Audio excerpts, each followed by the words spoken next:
কথা শোনো। তুমি এখানে চলে এসেছো, তোমাকে আমি বললাম না তোমার সঙ্গে আমি কোনো কথা বলতে চাই না।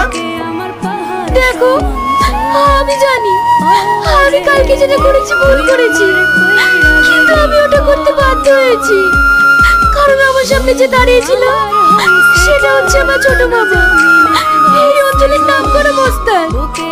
যদি আমার আর তোমার সম্পর্ক জেনে যেত তাহলে তোমাকে শেষ করে দিত, তাই আমি অস্বীকার করতে বাধ্য হয়েছি। প্লিজ তুমি আমাকে ভুল বুঝো না।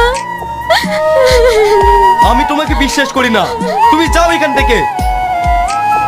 শফিক, আজকে আমি গ্রামের বাড়ি চলে যাচ্ছি, প্লিজ তুমি আমাকে ভুল বুঝো না। আমি তোমাকে ছাড়া বাঁচবো না শফিক, আমি তোমাকে ছাড়া বাঁচবো না।